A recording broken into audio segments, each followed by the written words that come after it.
It's a remarkable piece of footage. If it's a hoax, it's very well done. If it's not, then I would say it's probably revolutionary.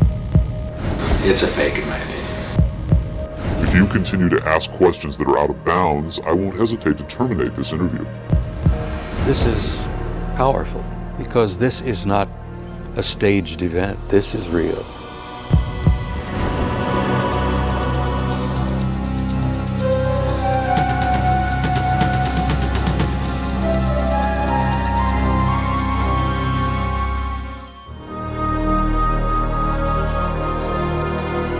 Interest in UFOs and Area 51 is at an all-time high. Last year, a highly rated TV special and best-selling home video purported to show an actual autopsy of an alien being from the famous Roswell, New Mexico crash of 1947. Many people and even some experts believed that autopsy footage was genuine.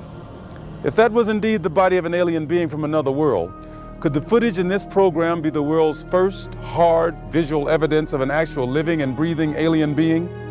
An alien being communicating in an interview with a highly covert arm of the US government? If the footage we're about to show you is genuine, then this could very well be the most important video in the history of mankind, proving once and for all that we are not alone.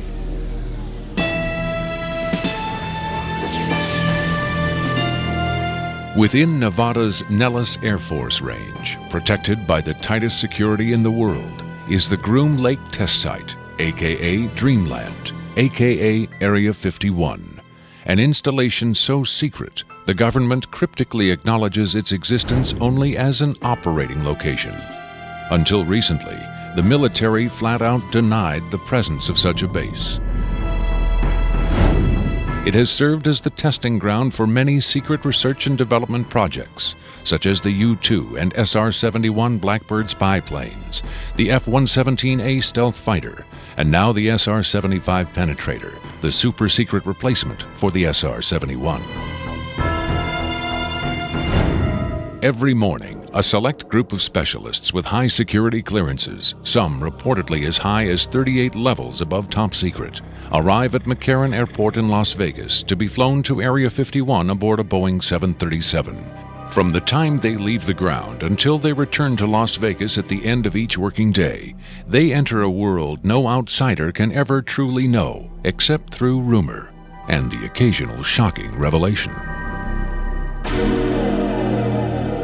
In 1989, a physicist named Robert Lazar went public with the stunning claim that the United States government was test flying dish-shaped aircraft of extraterrestrial origin at Area 51. Interviewed in silhouette by a Las Vegas TV reporter, Lazar, calling himself Dennis, claimed to be employed at a site on the outskirts of Area 51 known as S4, where he was part of a team attempting to back-engineer the saucers to discover the secret of their advanced propulsion system. It was a very sleek, thin-looking, flying saucer-shaped craft. There were 9 total. I only got to essentially work, back engineer, or analyze one of the craft. It's very plain. It's all one solid color, a grayish pewter color, the same color as the outside of the craft. There are no sharp corners anywhere. Every device in the craft, the seat, the amplifier housings, everything has a rounded corner on it, almost as if it was all fashioned out of wax and then slightly melted, so everything curved, even where the ceiling meets the floor on the end. Everything has a curve to it. Very, very plain, very wide open, very impractical use of space. And there are 3 levels. The lower level houses the amplifiers themselves that swing, the 3 of them. The center level is where you enter the craft, where the seats and the amplifiers are, and the top level is a small area, and I did not have access to that, so I don't know what's up there. Absolutely alien craft, there's no question about it. Well, first of all, the scope of the project was to back engineer it. If they were United States craft, we wouldn't be going backward trying to find out how they were built if we had built them. Second of all, the size of the equipment inside, the size of the seats, the materials that were in use, completely alien to us, pardon the pun, and the fuel, element 115, essentially non-existent. All these factors together, and of course the briefing information stating that they were alien craft. Along with Robert Lazar, rocket scientist David Adair is one of the few individuals who will go on record concerning his personal experiences with alien technology at Area 51. Was not of our origin. They shouldn't have let me see that. And then in the results of it, they locked me in a room. And the reason they locked me up in a room was because I wouldn't tell them any more about how the engine would function, and they started getting a little bit more perturbed about that. A former consultant to NASA and top aerospace companies, Adair claims that in 1971 he was brought in to study the engine of a downed flying saucer. What I was looking at was a technological marvel of its time, and it was a magnificent thing to see sitting there, and the whole situation just started really getting me more angry than anything, because the fact that they could sit on such a hunk of technology and not tell us about it. Here we are using liquid fuel engines and rockets at NASA, and here they got an engine that's probably, in theory that we know of, could be a speed of light, an engine capable of speed of light or even faster. Ufologist and lecturer Sean David Morton has appeared on Sightings, Strange Universe, and Hard Copy. He offers his own perspective on Lazar's stunning claim and the super-secret Area 51. Area 51 is approximately 135 miles north of Las Vegas. It sits in a box that's at the western middle corner of the Nellis test site. It was originally called the Groom Lake Facility, and Area 51 actually gets its name from a bombing classification. There's Area 49, 50, 51, 52, et cetera, et cetera. So one of the things that Robert Lazar told us was that if we simply went out to a black mailbox at 6:30 p.m. on Wednesday nights, that we would actually see flying saucers, that these objects would test, and that this was the military testing time between 6:30 and 9:30, and then early in the morning between about 3 a.m. and about 6 a.m. Vigorous efforts have been made by employees of the government and others to debunk Lazar's claims and discredit him personally. Nevertheless, Area 51 has become the center of a raging controversy, whether in fact certain clandestine agencies of the U.S. government are in secret contact with alien beings. Project Sigma was supposedly a deal between the United States government and various extraterrestrials that after the Roswell crash of 1947, that an organization called Majestic 12 was formed, and then in 1953, President Eisenhower was then brought in on this. Well, there was a negotiation going back and forth between the United States military, the government, and the extraterrestrials. Apparently, we had a number of things that the extraterrestrials wanted. Number one, the military needed hardware. We wanted technology, we wanted weapons technology, propulsion technology, metallurgy technology, and in exchange for this, the ETs were willing to trade us their hardware for our software, and software namely being us. What they primarily wanted was genetic material, and in exchange for that, they were willing to give us certain technological advances, like a number of flying saucers. It is out of Area 51 that the tape we are about to show you was supposedly smuggled. On Friday, July 26, 1996, the offices of Rocket Pictures, a producer-distributor of motion pictures and television programs, received a phone call. A male voice, identifying himself only as Victor, claimed to be in possession of a videotaped interview with an extraterrestrial being. Tom Coleman, president of Rocket Pictures, was intrigued enough to take the call. I, of course, thought this was some hoax. In fact, I thought it might have even been my brother at one point. But as we spoke, this was someone who seemed to be very serious.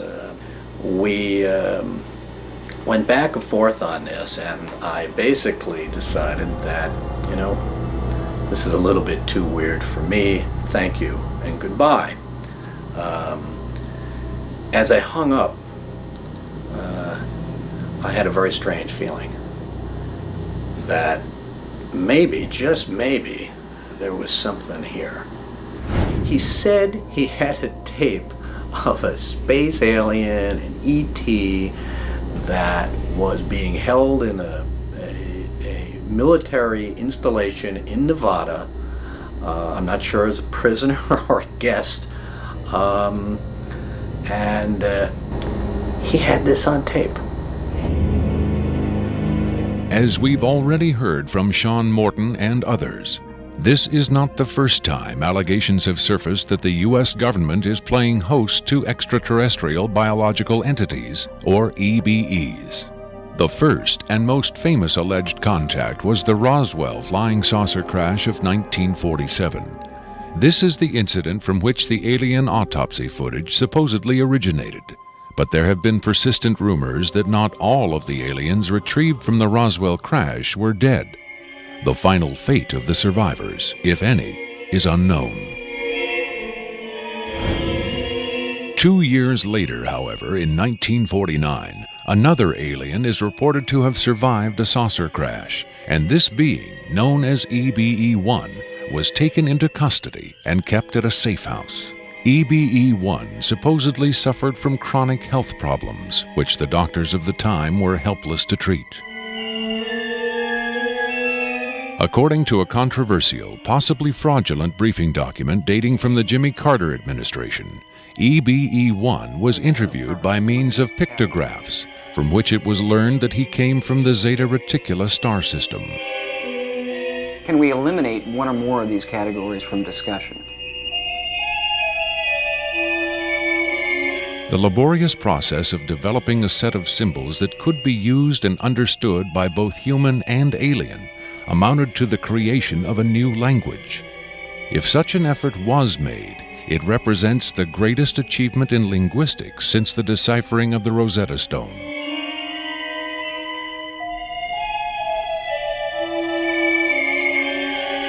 That such an achievement would be kept secret illustrates the hysterical paranoia of the time as the Cold War intensified under the threat of nuclear annihilation.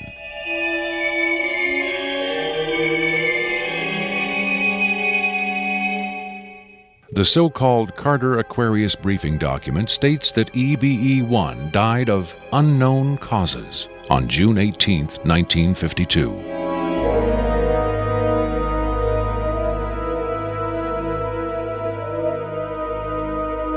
Skeptics who doubt the authenticity of the Carter-Aquarius document find it unbelievable that highly advanced alien beings would allow one of their own to die under the primitive medical care of a species that had barely begun to conquer its own diseases.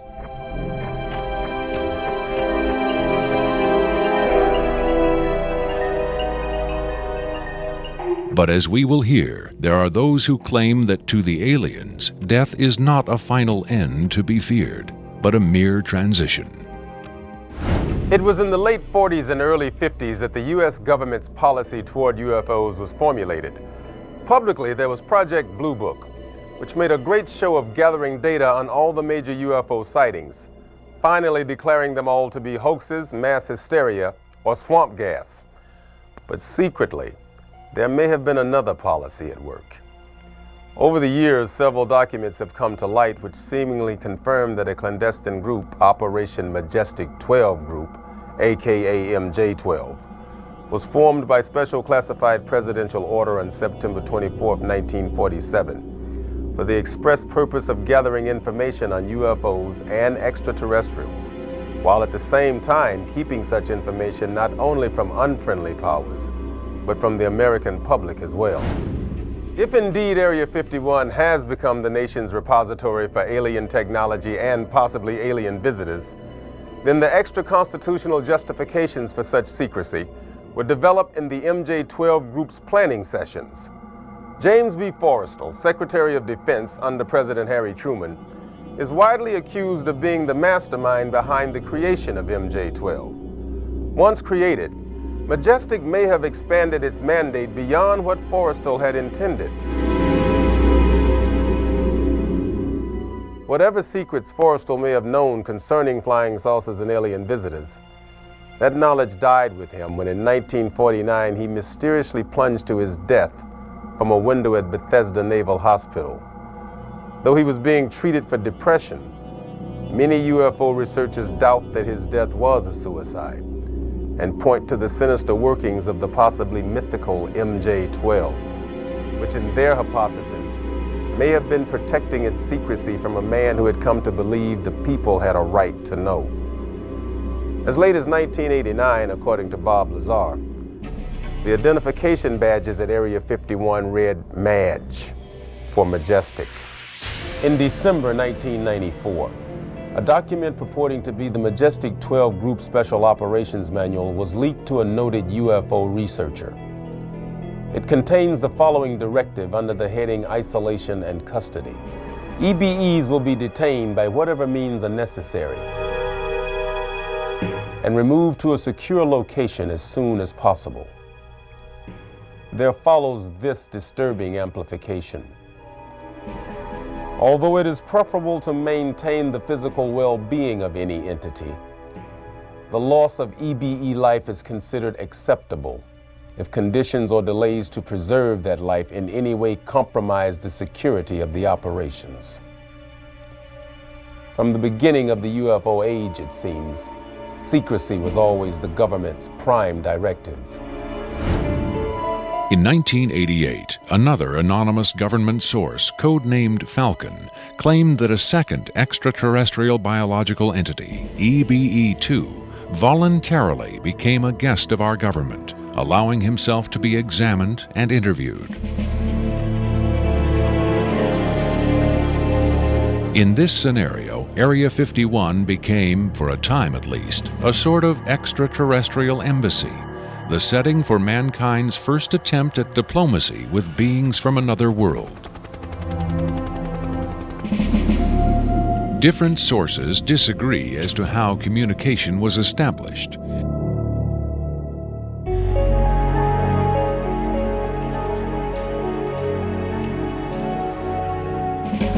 There is universal agreement that the EBEs are incapable or unwilling to speak human language. In addition to the pictographs used by EBE-1, it has been reported by Falcon that in the early 1950s, EBE-2 was fitted with some sort of artificial voice box, allowing him to speak words, and that he learned the English language very rapidly. Other sources doubt this story, however. By our kind, do you mean we Americans? What has been reported most persistently is that the aliens communicate via thought projection, or telepathy. Would have been tortured, made to give up their secrets, instead of questioned in this friendly manner. We cannot be forced to communicate. Has it been tried? Not by us. We speak to who's ever willing to listen. The idea of telepathic communication with alien beings carries with it the same doubts and controversy attached to telepathy itself. Do the practitioners of this ancient art really have the ability to read minds? Or are they crafty charlatans who simply tell the listener what he or she wants to hear? If the cynics are right, then the self-proclaimed telepaths recruited by the government in the 1950s were playing an astoundingly daring hoax by claiming to speak for the mute visitors from the stars. Defenders of telepathy call this notion preposterous and point to the long history of government-funded research into mind reading as proof that their science has merit. In the last 4 decades, there have been persistent, often contradictory rumors and even eyewitness accounts of other alien visitors meeting secretly with military or government officials. But what about today? The Tester Corporation has recently come out with a model kit of Gray, the extraterrestrial life form, and a scale model of the so-called sport model, the UFO Bob Lazar says he studied at Area 51.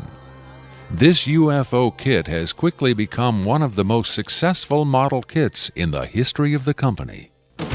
If the military is, in fact, conducting tests of extraterrestrial spacecraft at Area 51, then where are the alien creators of these craft?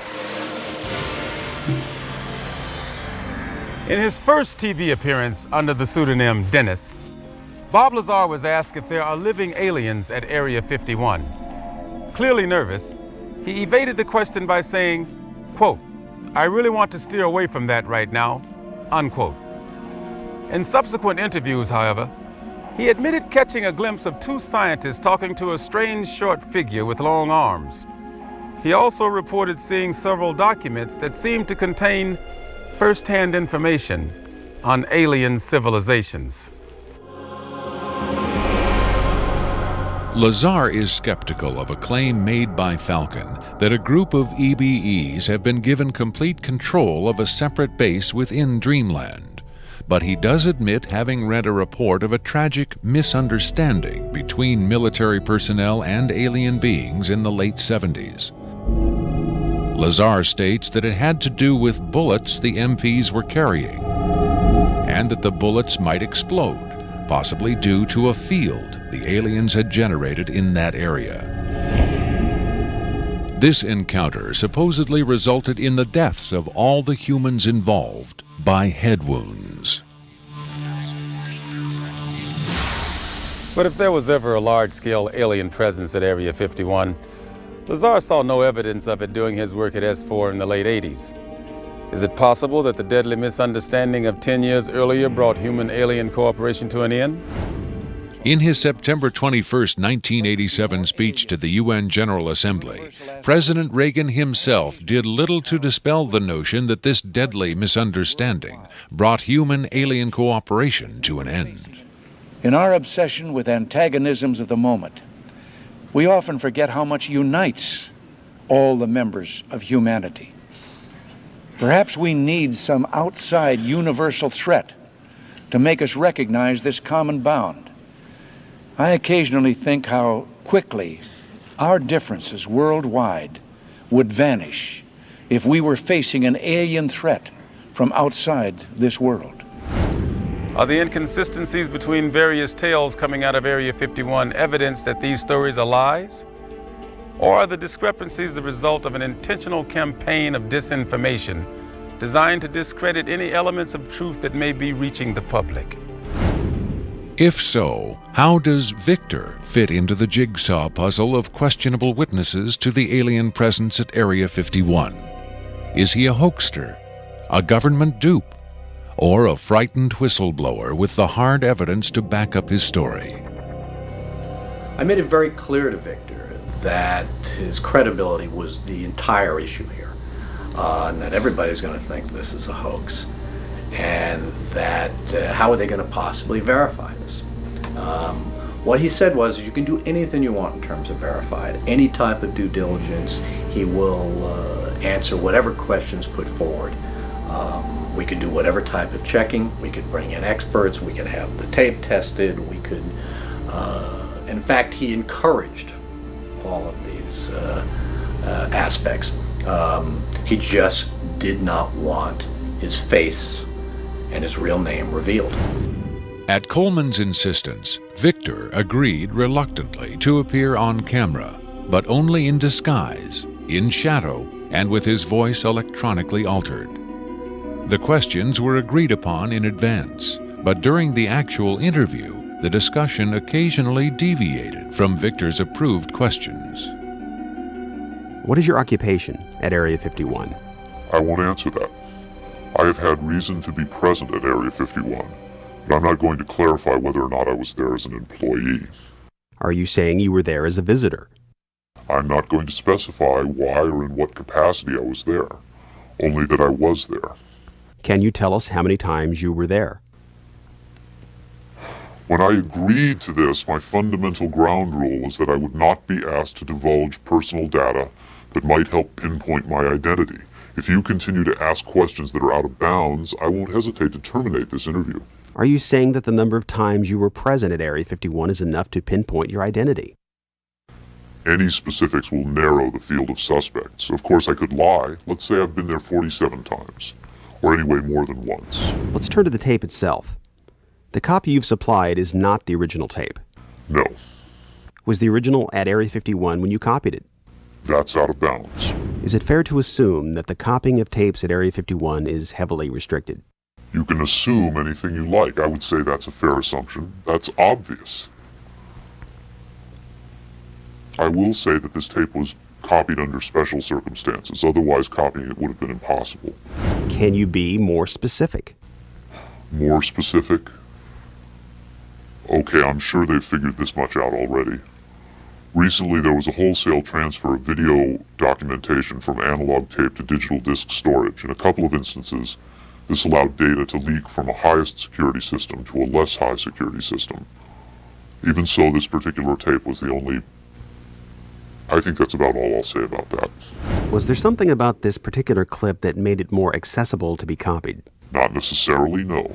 Was there something about the content that caused them to file it differently or give it special handling? This interview was terminated. The interview resumed only after a discussion of the ground rules. Have you personally seen the alien being that appears in the tape? Yes, I have, but I stress I was not necessarily present at the interview session that appears on the tape. I'm not going to be specific. I may have encountered the being at another time. What can you tell us about the alien interview we're about to see? This one is rather recent, very late in the series. The interview process has been ongoing since the being arrived, which was in 1989. Approximately twice a month, they sit it down for a session that generally lasts from 3 to 5 hours. If they try to go longer than that, or if they schedule the sessions more frequently, the being becomes unresponsive. There's a fair amount of infighting among the scientists from different disciplines to get their questions asked. What has the alien revealed? Various minor technical details of the saucers. The physicists and engineers are frankly frustrated. They feel the being is withholding information. Possibly concepts are getting lost because all the information has to come through a telepath. But also it may be that the bulk of their scientific knowledge is just too advanced to be translated into our primitive conceptual framework. It's analogous to if a human scientist were to try to translate quantum mechanics into the grunts and screeches of a chimpanzee. That's not a very flattering comparison. Frankly, there's a high attrition rate for scientists in the program. You'd think they'd be energized by the challenge, but a lot of them take the ego deflation very hard when they find out not only how much they don't know, but how much they aren't even capable of understanding. What else has the alien communicated? Oddly enough, the being seems to have a much easier time communicating spiritual concepts.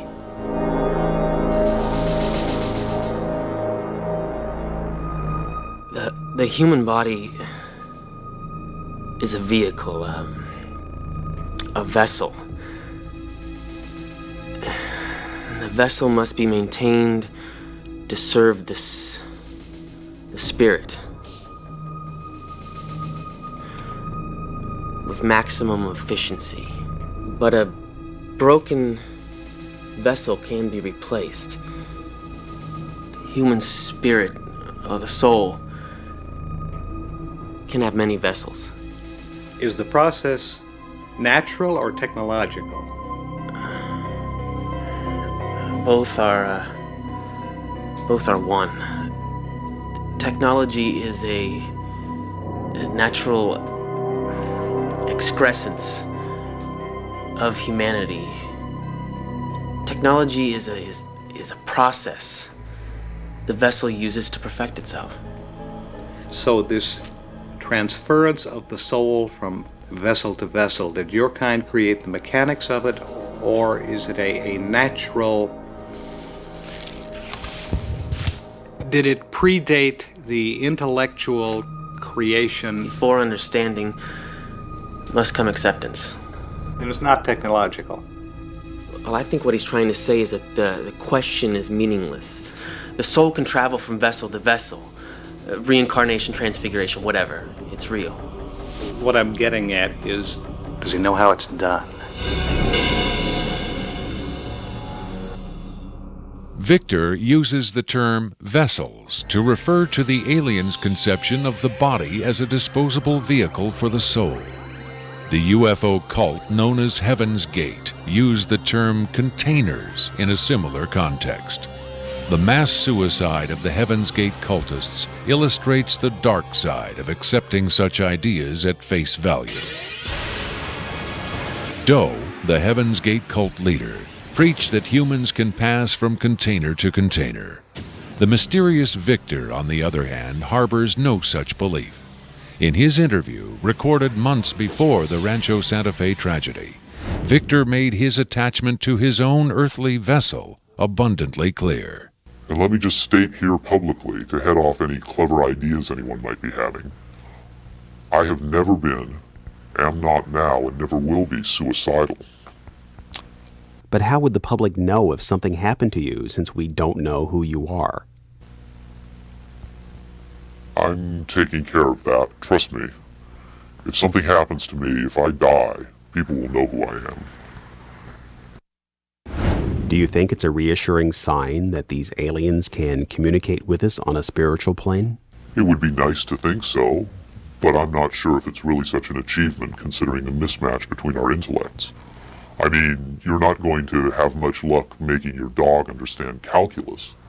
But if you pet him on the head and say, "Good dog," aren't you communicating spiritually? And doesn't the animal control officer say, "Good dog," when he comes to put some poor stray to sleep? Doesn't the vet try to reassure the animal just before he spays it? When you're dealing with beings whose intellect is so far beyond your own, I don't think it's safe to assume they have your best interests at heart. What about the content of the tape segment you brought? As I said, this is late in the series. In fact, it's quite close to the end. Because of his unwillingness to reveal his own identity, Victor's story stands or falls on the credibility of the tape he supplied. Here, exclusively, for the first time anywhere, is the uncut, uninterrupted Alien Interview tape, shown in its entirety in real time.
You removed the soundtrack from the tape before you turned it over to this program. That's correct. I can't allow the voices of the project personnel to be heard by the general public. There's a very good chance their family or friends on the outside might recognize them. Isn't your purpose in releasing this tape to expose Area 51 to the world? My purpose is to expose the existence of the aliens, not compromise these individuals. I made the decision to come forward. I'm taking precautions to protect my own identity, and I don't think it's fair for me to put these others in danger of exposure. In any case, the interview on the tape went nowhere. It was interrupted, as you'll see. Can you describe for us what we're seeing? All right, we're looking at the interview suite at S4. It's kept dark for the comfort of the aliens. The figure who is just barely visible in the left foreground is the telepath, and behind the camera is a raked seating area for observers. Although in this case, I believe the only other person present was a military aide. The alien is seated behind a glass partition in a biocontainment area, which is maintained at Biosafety Level 2, the lowest designation. That's primarily for the protection of the aliens, not us. The theory is that if they were going to infect us with an alien bug, it would have happened 50 years ago. In fact, all the indications are the aliens eliminated microbial and viral life from their own ecosystem long ago. They aren't susceptible to our diseases directly, but it has been shown that microbes can reproduce and form colonies within their respiratory systems, which tends to exacerbate the debilities they seem to suffer anyway in our environment. In fact, you can see here the alien is beginning to flag. The interview was not going well. The telepath was trying to clarify some points from a previous interview, but he wasn't receiving coherent responses. As you can see, the being is in real distress. At this point, the telepath is sending out a message to the medical staff. He's trying to communicate with the alien, but he's getting no response.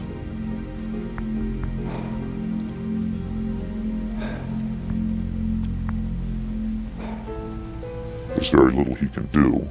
There's no direct connection between his space and the biocontainment area. That's the aide stepping in on the right. The medical staff should be there by now. They're slow in responding. There they are. I have to say the medical personnel at S4 are less than first rate. They tend to be selected for their willingness to keep secrets rather than their medical competence. By the way, he's not shining that light into the eyes. It looks that way, but in fact he's checking for hemorrhaging around the eye sockets and in the nasal cavity. I'm sorry.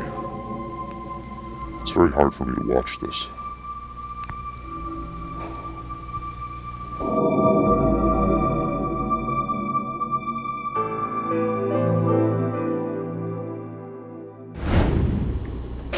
You're asking me if I think this is real? That have I finally seen a space alien? I don't know.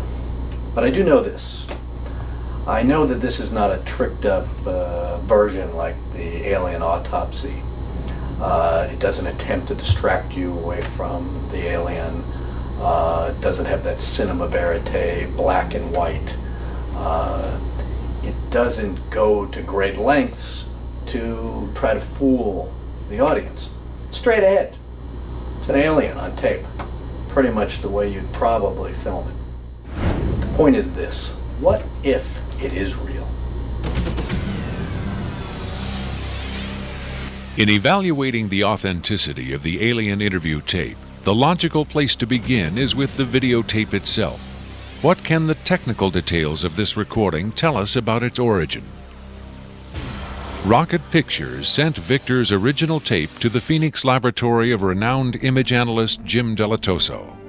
Using the most up-to-date digital technology, Delatoso tried to determine the tape's authenticity. I've been exploring, looking at different aspects of the image itself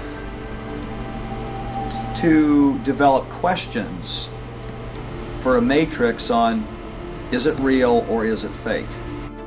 I grabbed a frame in the computer and we're outputting it now in digital format, and you can see that we have an absolutely solid picture. What we've done is taken the picture and moved it over so that we can look at the information that's in between the frames. Now, when we look at the motion video, we can see that it still is not bad.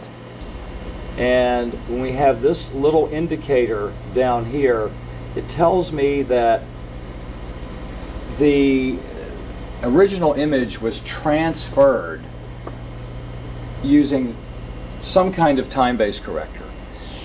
These are video screens up here, television, video monitors, and they're off at an angle.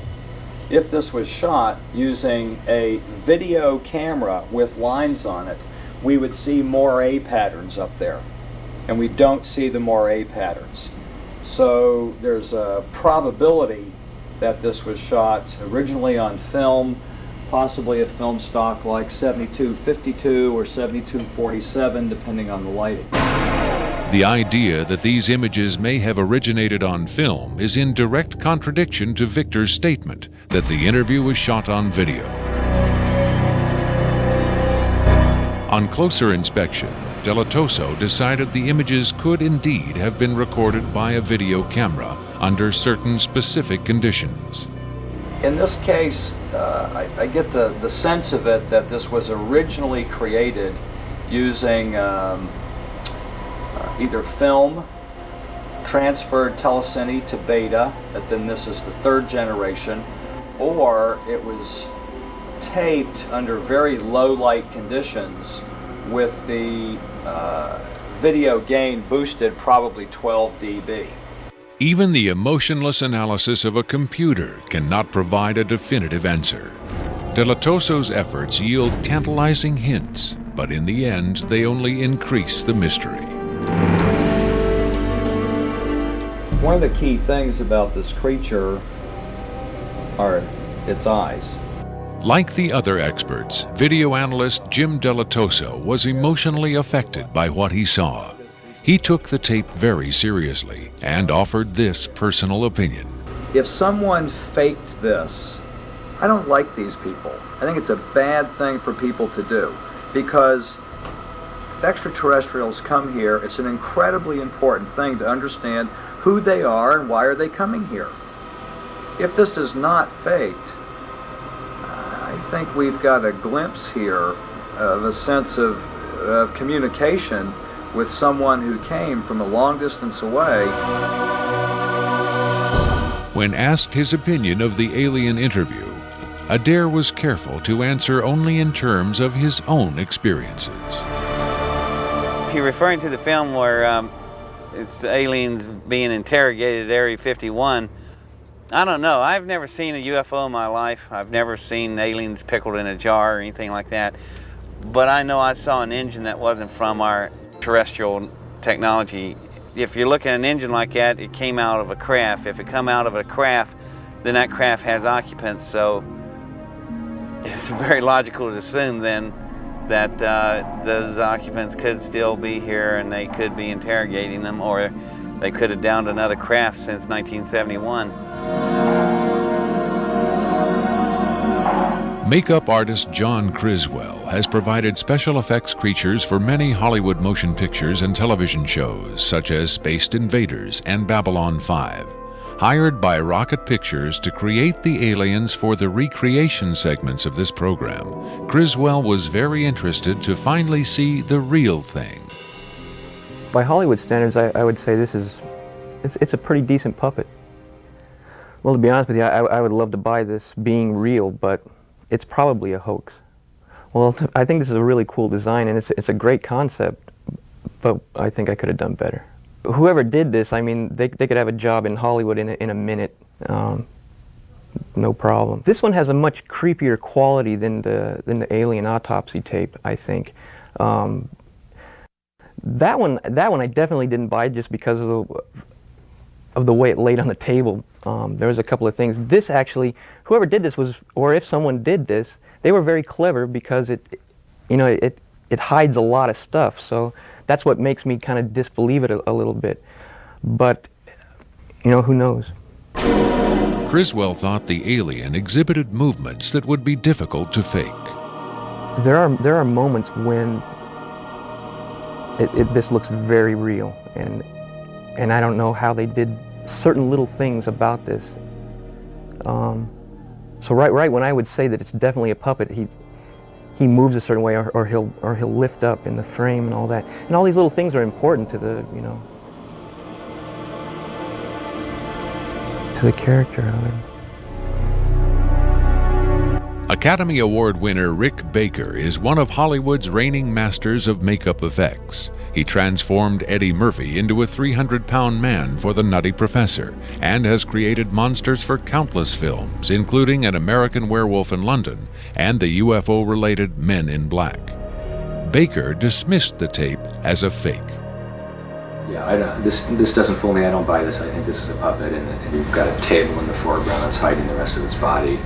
You've got some kind of whatever that instrument is in the foreground. It's hiding. It's also lit very mysteriously. I think if you were going to record this alien, you would want to see it, and you wouldn't want to hide it behind a table, and you would light it in a way that would show up much more than this.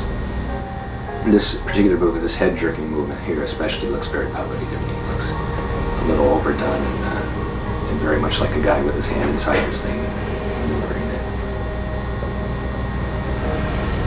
I guess he's supposed to be ill here. Is that what's going on? It just looks like they went to a great deal of effort to hide as much of the anatomy other than the head on this puppet, and I just don't buy it. I would be willing to stake my reputation on the fact that I think this is a hoax. It's very interesting to see them. In Baker's opinion, there was no controversy at all. It's a fake, in my opinion. We could build better. We have built better. UFO expert Robert Dean, on the other hand, had no doubt whatsoever that the tape was authentic. This is powerful because this is not a staged event. This is real. In the 1960s, Robert O. Dean served as an Army intelligence analyst at NATO headquarters in Europe, where he claims to have seen first-hand evidence of alien beings and their artifacts. Retired from the Army, he is now a highly regarded UFO researcher and analyst. Dean was asked to view the tape and offer his expert opinion. They're treating him like a piece of livestock, wiping his lips. Calling on his own first-hand experience for comparison, Robert Dean was stunned and moved by what he saw. That breaks my heart.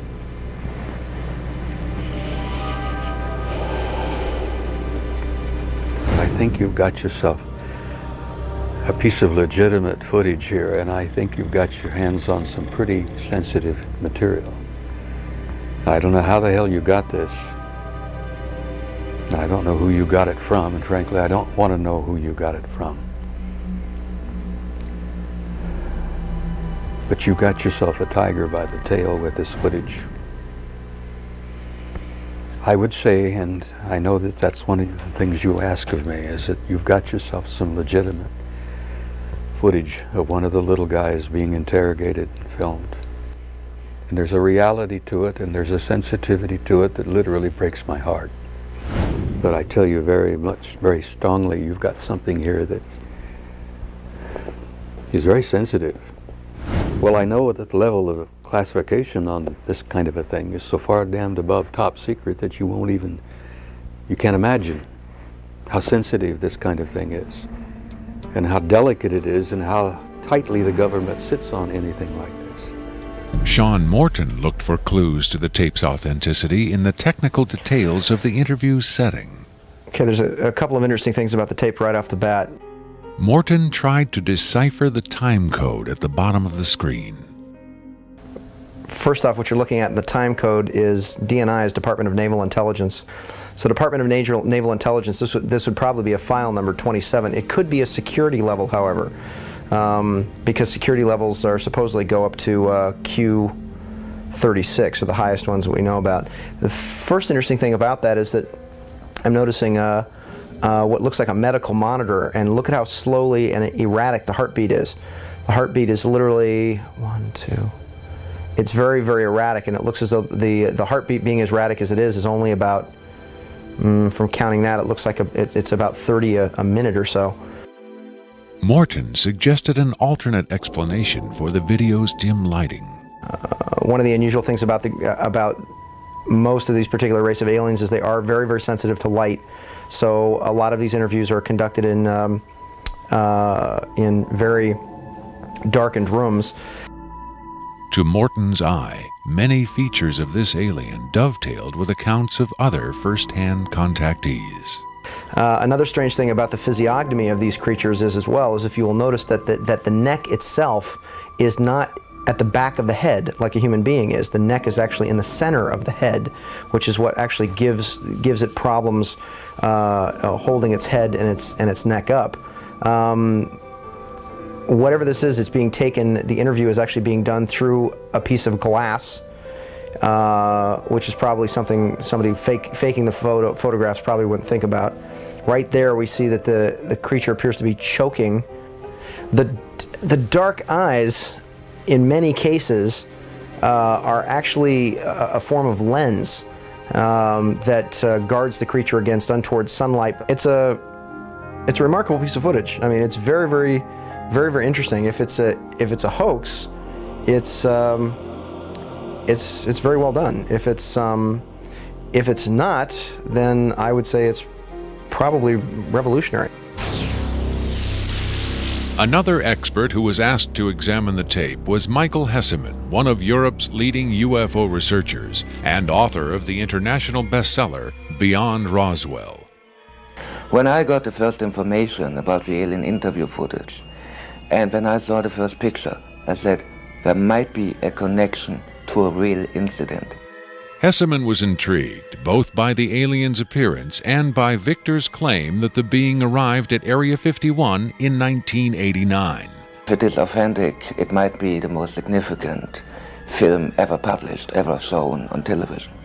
For several years now, Hesseman has been investigating reports that the South African Air Force shot down a flying saucer in the Kalahari Desert in 1989. According to Hesseman's sources, 2 survivors were retrieved from the downed saucer. One was sent to Wright-Patterson Air Force Base in Ohio, and the other to Area 51. The extraterrestrial in Victor's tape bears a striking resemblance to descriptions of the Kalahari ET, and the timing of its appearance at Area 51 is consistent with the South African incident. If you see the drawings we have of the Kalahari alien and the descriptions we have, it seems to be the same being. And the Kalahari incident puts the alien interview footage into a context and gives it at least a probability that it might be real. It might be the real stuff, we just don't know. Whitley Strieber, best-selling author of Communion, claims to have had numerous personal contacts with alien beings. He has become the de facto spokesman for the growing number of people who claim to have been abducted by extraterrestrials. The nationally syndicated television program Strange Universe asked Strieber and several other abductees to view the alien interview tape. What Strieber saw left him profoundly shaken.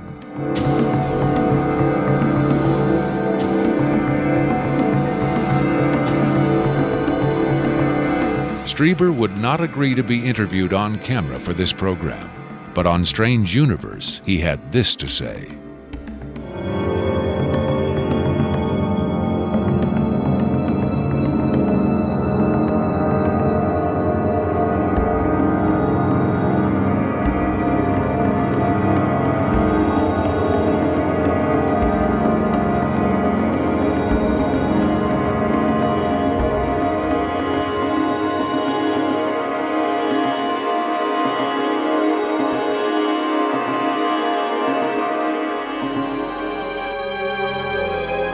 On May 23, 1997, Victor gave a radio interview on the nationally syndicated show Coast to Coast AM with Art Bell.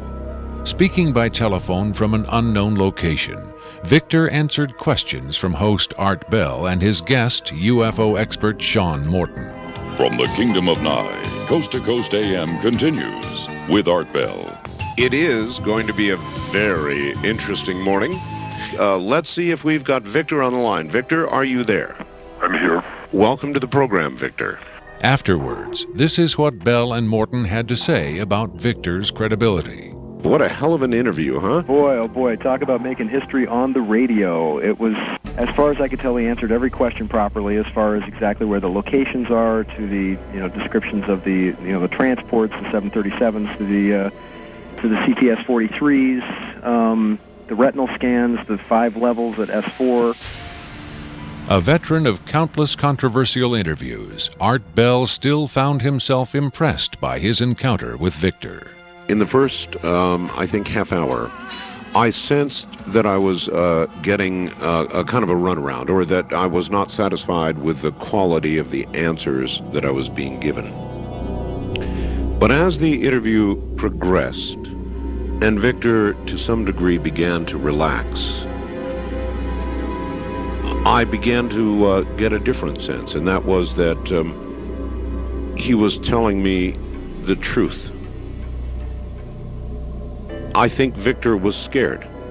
I think Victor really is scared.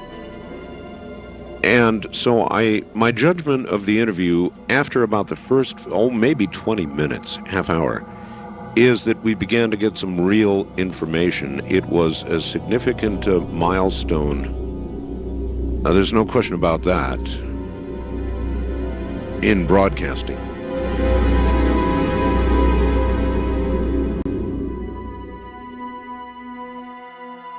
If the government has really been in contact with superior aliens, wouldn't we see some evidence of it? For instance, amazing new scientific discoveries.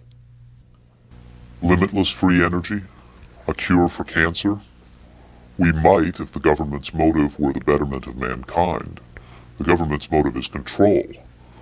And just as much as they crave control, they fear loss of control. Knowledge is power, but power does not necessarily confer competence. The people at the top of this program are intellectually very average. They're not capable of making proper use of what's been handed to them, but they have no intention of letting anyone else ever get a chance to solve the puzzle.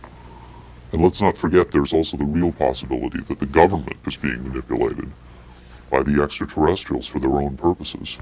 You could have released this tape to the news media, but you insisted on being paid for it. Doesn't that cast doubt on your own motives? Yes, and I was aware of that going in, but that's a cross I'm prepared to bear.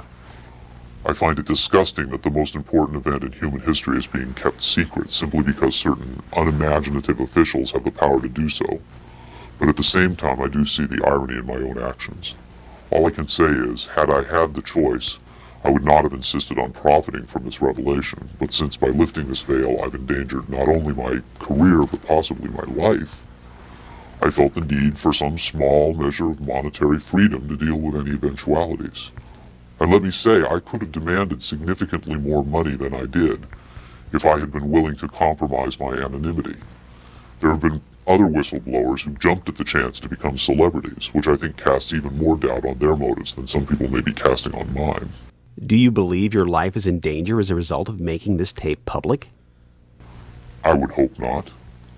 I would like to think my government is a little more civilized than that, but at the same time I don't intend to give them the chance to prove me wrong.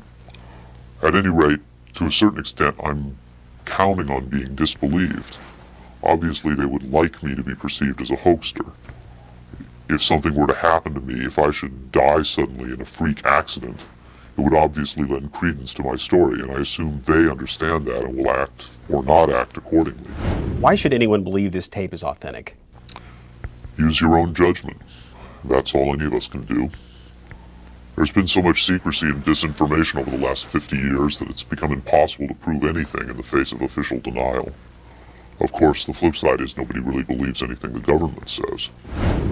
Robert Dean heads a growing movement lobbying Congress to release former NASA intelligence and military officials from their security oaths so they can talk openly about U.S. involvement with UFOs and aliens. As early as '49, your government knew we were dealing with extraterrestrial intelligence. And then it sort of blew up more and more. Every year there were more discoveries, more conclusions, more contacts. And as you probably know, we have indeed retrieved crashed hardware, and we have reverse engineered it, and we have indeed been flying some of that hardware in this base not too many miles outside of Nellis, near Las Vegas. Dean believes the time has come for the government to tell the people what it knows. The truth has got to come out. We're over 30 years too late. The people not only have a right to know, they have a need to know. And damn it, I stand in this belief, and I will say this and stand by this till the day I die. Congress has the responsibility, Congress has the obligation to the people, to the Constitution, and to the nation.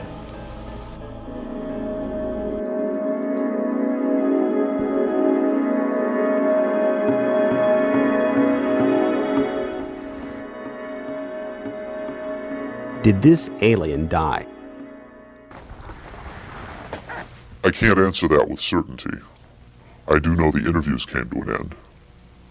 Whether the being died or was retired, and I don't mean that in the spy thriller sense of having it killed, I mean retired from the interview process. I just don't know. I'm fairly certain it didn't go home, at least not in the physical sense. But these beings, they don't seem to be very concerned about dying or avoiding death. Why do you think that is? Maybe they know what comes after death with more confidence than we do. Maybe there's another vessel waiting for them on the other side. The other side? Yes, which may in fact be where they come from in the first place. I've heard the claims that they come from Zeta Reticula or the Pleiades, but it hasn't been established that they come from out there at all. Their saucers may not travel through space as we know it. They may fold in from another dimension, another reality. You make them sound almost supernatural, like angels or devils. Supernatural is just a term for aspects of nature we don't understand. For many people, they certainly do serve the functions of both angels and devils, forces we can't comprehend. Have you had enough of me? I think I've earned my money.